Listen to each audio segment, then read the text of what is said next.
I'm curious from your perspective now that you've gone through it this way. You've said multiple times it's not all rainbows and butterflies. What's some advice you would give maybe to some people who are wanting to start or wanting to grow their service business? Like what are some things you feel like Yeah. you've learned even the hard way that you'd pass on to other people?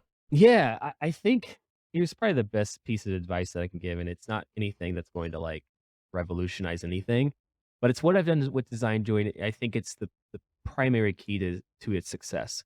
I have taken something that is highly desirable, good design, made it as accessible and easy to get started as I possibly can. It's quicker to sign up for Design Joy than it is to buy a T-shirt. You don't have to enter your shipping address. Okay. Um, Yeah. if you compare that to, let's say I want to go out and start working with an agency today. We go to their site. There's gonna be some form that I fill out. Gotta wait for them to get back to me. We gotta schedule a call. Probably have to go see them or hop on a Zoom call with them. Do some exploratory, sessions where we talk about what scope of work look like. Then we finally, if we agree it's a good fit, we get into pricing. We figure out a budget. We negotiate on that. Yeah. We talk to accounting. We negotiate. We sign contracts. Maybe a month later, we get started. Design Joy, you can get going in 2 minutes and have your first request done in 2 days. So, that same philosophy of stripping everything out, I don't have an onboarding flow at all. I mean, it's like email, password, payment, you're in. I don't have, like, these forms that you fill out. I don't have intake forms for requests, all open-ended. I don't care if you wanna record a Loom video to submit your request. I don't care if you wanna submit a Google Doc.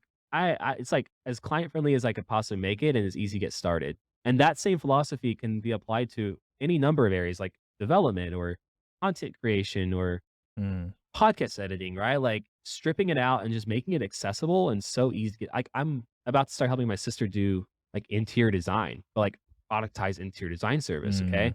Like, oh yeah, I can go find someone, pay them 4 grand and work with them, negotiate, do all these sort of things that you do with an agency, or I can just like sign up 2 days, have like a room design for a fixed price. So it's like that same philosophy can just be duplicated across the board to so many things. And I'm certainly not the first one to do it.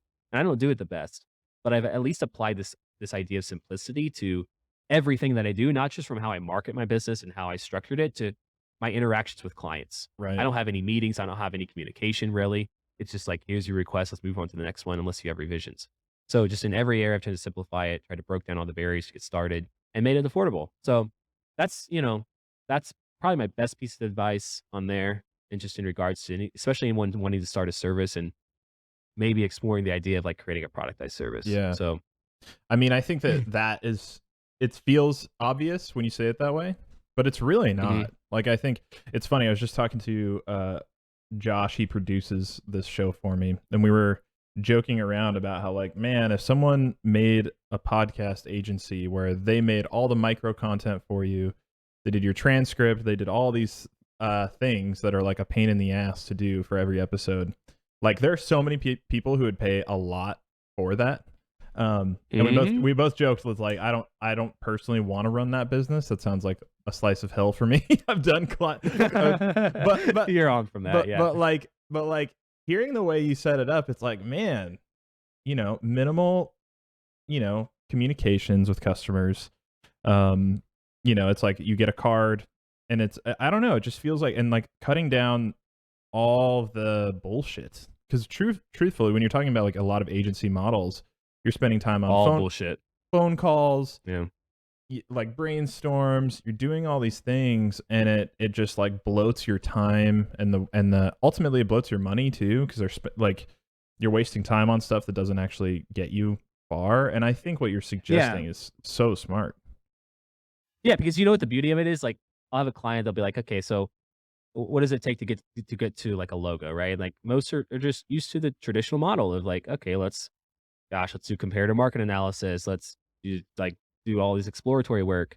The end result that you get from paying an agency 20 grand to go through all these exercises and produce this logo, the end result is going to be the same end result as I produce in 2 day time with zero, like none of that. Like you're ultimately at the end of the day still going to get a logo. Don't overthink it.